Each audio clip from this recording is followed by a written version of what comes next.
What it do, bedtime crew? Hey man, listen, today we've got a very sad video. We've got, Christmas has passed, all the happiness has passed. Now we're going to be talking about the most depressing fighters in the UFC in 2023. This is a tier list that I think nobody asked for, but everybody needs, because we can reminisce, we can look back on the sad times, and hopefully move forward together. In the S tier is going to be the most depressing man in the UFC, and all the way down. Some of them down in D and C tier, pretty bad years, but not completely the end. B and A, it's kind of like, all right, this is actually getting fucking sad. You know what I mean? And then S tier, I mean, you probably know who it is, but let's move on straight away. Starting off, all right, maybe a personal selection. I'm going to put Kevin Lee in the B tier, dude. This was one of the most depressing fucking moments of my life watching this fight, dude. When he came back and he's fighting Rena, I'm like, bro, this is fucked. Like, what are we doing? He should be fighting like Tim Means, or he should be fighting like, I don't know, someone terrible, bro. Like, Tim Means is actually good, like, even worse. Like, fight Andre Fialho or some shit. So they put him against Rena, bro. And then Lucas Tracy picks Kevin Lee, and I'm like, oh, fuck, it's over, dude. And then I'm like, okay, maybe he can salvage this. Like, maybe he can do this, dude. He jumps in the cage, immediately tears his knee, gets destroyed, and put out cold face first inside of a minute, and retires with a broken, like a torn MCL. So Kevin Lee, one of the most depressing, saddening fucking career endings I've ever seen. In the Apex as well, like just dead silence in front of his TikTok brother as well. Brutal stuff. This sport is fucking nasty, dude. So Kevin Lee's going B tier. Let's move on. Beneil Dariush, he's going A tier, dude. I fucking love Beneil Dariush, dude, and I feel responsible for this one. I feel like I cursed him because if you remember, I'm going to be doing a bold prediction video for 2024. Probably my next video will be that, so stay tuned for that. But last year I did bold predictions, and I said Beneil Dariush would beat Charles Oliveira and beat Islam Makhachev, and bro's on a 2-fight KO streak. And not the good kind. He's on a 2-fight losing streak. Both times he's been chinned, and it's looking pretty, dreary for my boy Dariush, bro. And it's just sad to see because he's such a nice guy. He doesn't deserve this at all. He was actually a really good fighter. Like, he was on a 8-fight winning streak, and now it just looks ridiculous that people were saying he could beat Islam, he could beat Charles, but he could have. Like, it just wasn't meant to be, and it's just depressing, dude. Like, this is the shit that makes me actually like, fuck, dude. Damn, this is a ruthless sport, dude. So Dariush, he's going A tier, all right? And moving on, I'm going to put Volk in the B tier, all right? Dude, it's been a roller coaster being a Volk fan, dude. And I know that you guys think I'm a Volk hater, but nobody wants to see this dude get head kicked. Like, that shit was at 5 in the morning as well. I woke up, I thought the card was going to be on the prelims, but apparently not. I wake up, Volk's walking out. I'm like, oh, fuck. What's going on? Dude gets brutally fucking head kicked by Islam Makhachev, Crow Cop style. And he's like head in hands. It looks like his career's over. Like, everyone's doubting him now against Taporia, me included personally, just because of the damage and the age and all that stuff. But dude, what a depressing fucking outcome, dude. Like, at least if he lost by like a close fight, it would have been better. But he just got absolutely chinned, and just the reporters were like pushing him to ask questions that made him like emotional. It's just depressing as fuck, dude. So I got to put Volk in the B tier. That was a sad day when that happened, and I hope he bounces back. Let's move on to somebody else that was very sad to see them lose. But the thing with C and D tier is you kind of knew it was going to happen, or you're kind of like, at first you weren't really mad about it. I think B and A tier, it's because you have high expectations and they're not met. But with this guy, with Tai Tuivasa, I knew he was going to lose to Volkov. Like, I knew it was going to be depressing. I knew he was going to lose. It was still sad. Like, it was still like, ah, damn, that sucks. Like, I knew it was raps for this fucking guy, and I love Tai Tuivasa. I literally have a shirt of Tai Tuivasa. I don't have any other UFC fighter shirt. I have Tai Tuivasa, all right, FTA. But dude, I knew this was raps when on the embedded and the countdown, they're like, yeah, Tai's taking his training really seriously. He's getting in good shape. And it just cuts to him in like a Snap Fitness. Like, he's in a 24-hour public gym, like on a treadmill in like a group fitness class. I was like, bro, what are you doing? Like, what do you mean you're taking it serious, dude? I was like, what the fuck? I knew it was raps when I saw that. When I saw this dude in a fucking like cardio kickboxing class getting ready for his fight, I knew it was raps, dude. And I still was like, you know what? Maybe he catches Volkov, like, he was super respectful of Volkov. I was like, okay, at least it's not going to be like a depressing moment when he loses. It was still depressing, dude. He was shaking his head. He was all mad. Like, he got fucking choked out with an Ezekiel choke from the bottom, like, just proving that jiu-jitsu is fake once again. But yeah, dude, Vasa, C tier, depressing but not like unexpected, I guess, based on his current form. Speaking of Derrick Lewis, another depressing end of the year, but I kind of knew it was going to happen. But yeah, that Almeida fight, first of all, made me completely hate MMA. Like I stopped watching it after that fight. I just used ChatGPT to kind of talk about the fights. That's why I predicted Colby to win. That's what ChatGPT said, guys. That wasn't actually my pick. But yeah, dude. Derrick Lewis versus Jailton Almeida was depressing as fuck. Derrick Lewis versus Sergey Spivak was depressing as fuck. I always love to see this guy just stand up and just prove that jiu-jitsu is a myth, but when he doesn't prove that it's CGI, it's very depressing, but you're never like surprised. You know what I mean? That's why he's in CT. You're never surprised when Derrick Lewis gets wrestle fucked. You're just kind of disappointed. You're not like, oh, I can't believe that happened. This is so sad. You're just kind of like, yeah, I figured that was coming, you know? So Derrick Lewis, he's going CT. And let's talk about one of the most tragic downfalls in MMA history. This guy's going A tier. I'm putting Petr Yan in A tier. This is one of the saddest fucking stories I've ever seen. Now, listen, I'm not even a big Petr Yan fan. I kind of like the coping. I kind of find that funny, you know, and I'm part of the Marab field obviously as well. You know, Marab's going to be champ 2027. When Aljo retires from the sport, he's going to finally decide to fight for the belt. But listen, dude, Petr Yan, I think it's because it was so preventable, you know. He's like, sometimes I still hear his voice, like he's still here with us, contender Yan, like solid Yan. And you know, if it wasn't for his coach telling him to throw that illegal knee, who knows what we would be experiencing right now. But now we live in a world where Petr Yan is on like a 4 or 5 fight losing streak or 4 fight losing streak, and he won 1 fight in his last 5. It's just fucking sad, bro. And the thing is as well, he's not even washed. Like, there's other guys on this list that I'm like, bro, you're actually washed, and it's sad to see you keep fighting, right?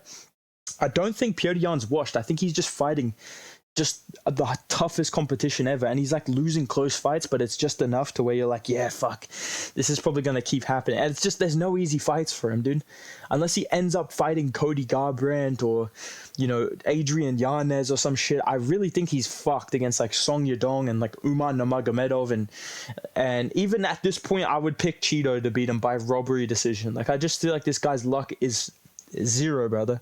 So Yan, A tier, tragic downfall. Let's move on to a less tragic downfall, slightly funnier, but I'm starting to kind of guys, okay, listen, guys, don't get mad at me when I say this, dude, okay? All right, chat, friends, family, guys, I kind of feel bad for Israel Adesanya. I know that he doesn't deserve my sympathy. That's why he's only in the D tier, but I do kind of feel a little bit bad. I do kind of sometimes go, fuck, is it really this worth dogpiling this guy? You know, like, listen, the dog shit, that's ridiculous, dude. And I saw people trying to defend that. Bro, what the fuck, right? And at first, it was funny as fuck. When he got knocked out by Alex Pereira in MSG, I was like screaming. I like lost my voice, bro. I was watching that shit. It was the best day ever. I had a great day when that happened. When he lost to Sean Strickland, it was a great day. It was awesome. It was like perfect. But to just see him kind of, you know, to picture a world where Israel Adesanya is now like on a losing streak, or if he goes on a losing streak or some shit, like, especially if he kind of humbles himself, I think that would be a bit sad to see. He could probably move up in the tier list if he was to kind of get humbled and still keep losing. I think that would be a bit sad, and we'll talk about a similar example of that in a minute. But right now, Israel Adesanya, it's still kind of funny, but it's losing its humor to me, and I don't want to see this guy go on like the Robert Whittaker trajectory where you're kind of like, fuck, he kind of lost his window, you know? Let's move on to somebody else, a personal favorite of mine that's having a terrible year. Adrien Janes, dude. This shit is disappointing as fuck. He's almost B tier for me. He's very close to B tier, but I think being objective compared to everybody else, I don't think everyone else is as attached to Adrien Janes as a fighter as me. He's one of my favorite fighters in the world. And just watching him lose so badly back to back, oh my God, it just hurts, dude. It just hurts, bro. Bro, the pain is just too much. Like the Rob Font fight, I was like, fuck. Dude, that's going to ruin his career. And then the Jonathan Martinez fight, I'm like, all right, maybe he can win this one. And I'm pretty sure I picked Martinez because I knew that it wasn't going to happen. And it was just even more depressing than I thought. Like, he's just limping around, just unable to do anything. And it's just sad to see what he's become when he was like a prospect. I was talking about this guy fighting for the belt eventually, dude. And now I feel fucking ridiculous. So Adrien Janes, C tier, very depressing. I hope he can bounce back in 2023. I'd love to see him fight Cody Garbrandt. I think that'd be a good fight for him. I think that's a winnable fight for him, dude. Or Brian Kelleher. Just do Janes Kelleher. Fuck it. All right, let's move on to a perfect example of what I was talking about with Izzy, right? When I was like, dude, I don't want to see this guy like get humbled and kind of be likable again and still be losing. And the perfect example of that is Kamar fucking Usman, dude. This is the saddest shit ever, bro. Especially because now Leon's the champ and he's such a terrible champion. And the only other option was Colby, who's also was gonna be a shit champ. It's like now I'm like praying Bilal Muhammad saves me from this, dude, because Kamar Usman just can't, dude. He just can't do it anymore. I just think he's past it now, and it's so sad, bro. Because when he lost to Edwards, I was like everybody else. I was like, this is the fucking best. This is awesome. Finally, he's gone. Like the toe stomps are gone. Even though looking back on it, he was actually a pretty good champion. He was a pretty exciting fighter as well. As soon as he beat Woodley, he just said fuck all this wrestling shit and was just knocking people out, fucking them up, dude. He was a fucking great champion and active. And funny, bro. So I miss Kamar Usman at the top a lot. I'm glad he gets his flowers more than Tyron Woodley did when he lost the belt, because Tyron Woodley was like in a similar kind of position, except more boring. But dude, seeing Usman lose and like being sad after he lost to Chimaev, it fucking hurts, dude. It fucking sucks. I just miss prime Usman running shit in the UFC, because now the welterweight division is cooked. You know, in the words of that sped up streamer dude I see on Instagram, throw yourself on a plate, add some seasoning, welterweight division, you're cooked. You're cooked. All right, so seeing Kamar Usman washed, terrible. A tier. All right, let's move on. TKZ, he's C tier, okay? Because again, was it depressing to watch his head get bounced off the fucking canvas like a basketball? Yes, dude, obviously, right? But hey, I picked Max Holloway, so I ain't really, I don't give a fuck, bro. Like, but nah, dude. Obviously, it was depressing to see him lose. I knew it was going to happen. And the Volkanovski fight last year as well, of the year before, was very depressing as well. But, dude, I kind of knew it was coming. You know what I mean? That's why he's in the C tier. Because it wasn't like, maybe TKZ can win. We all knew what was going to happen, dude. So the people that are like clutching their pearls, being like, oh my God, why did the UFC do this? You knew it was going to happen, bro. Like, why are you surprised? You knew he was going to get fucking bounced like LeBron, bro. You know his head was getting fucking NBA All-Star jammed off the mat, bro. So TKZ, C tier, very depressing, but like not surprising, all right? Speaking of getting your head bounced off the fucking canvas, Bobby Green. That was terrible. I'm sorry, Bobby Green. He's D tier. It's been up and down, okay? He fought Tony Ferguson. Everybody fucking hated him. Then he beat Grant Dawson. Everybody fucking loves him because he came out to Sexy Red. Pretty funny. And then at the end of the year, he gets fucking murdered by Jalen Turner. Very depressing to watch. And I'm pretty sure he fought Grant Dawson. Oh, no, what's his name? Jared Gordon. Bilal's homie. Bilal's little bro. Bilal fucking subs that guy in the gym weekly. Check it. Check the stats. Yeah, he fought Jared Gordon as well and got chinned with a headbutt, which was... Oh, no, he chinned him with a headbutt. So people didn't like Bobby Green. But the way that his career ended at the end of the year, I'm sure he's going to keep going. It was a bit depressing to see. Like, it's a bit fucked up to see somebody get absolutely murked.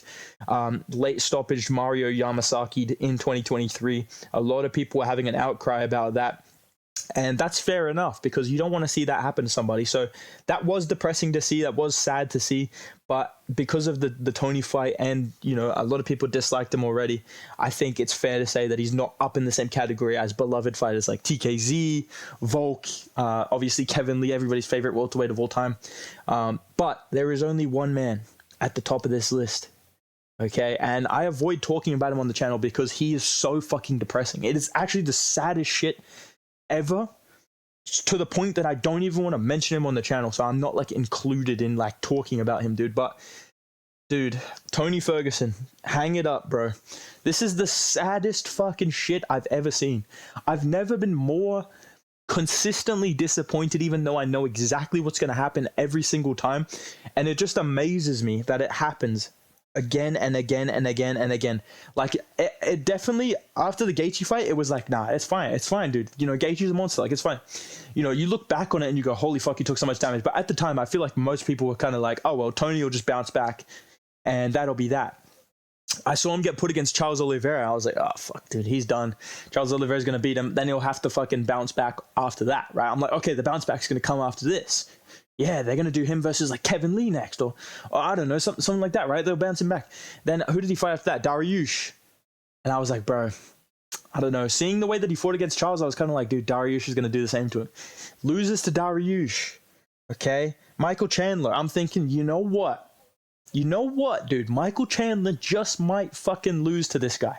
Or it'll be like a competitive decision if Tony loses. Front kicked into a fucking NFT, murdered. Chuck Liddell's trying to talk to him. You know Tony's not even there. The windows are like open, the lights are on, nobody's home. Okay? Once it came to fucking Bobby Green, I was like, dude, this is it. And I think the perfect time to retire would have been the Nate Diaz fight. But after that shit and the Bobby Green fight and the Paddy Pimblett fight, it's just like what's next? Like, are we gonna see this guy lose to fucking Clay Guida next? Probably. Like, that's where we're at in 2023, where we're like, please don't give him somebody that, like, who do you even give him? Like what the fuck? This guy's gonna lose to fucking Clay Guida, dude. It's the saddest shit ever. I hope he retires. I don't think he will. But that being said, I will buy the pay-per-view when he fights Jake Paul in PFL, bro. It's gonna be lit, dude. So let me know what you guys think down below. Who's the most depressing fighter of the year? Why is it Tony Ferguson? Who else depressed you this year? And give me some of your most wholesome moments of 2023 as well. I probably won't do a video on that because I just can't be bothered. But I will be doing like prediction videos for the next year and going to be trying to upload daily as well. And I'm be streaming as well on the 28th of December for you Americans. Bedtime FC live stream. They're fire as fuck. Come check it out. But yeah, I'll see you in the next video. Goodbye.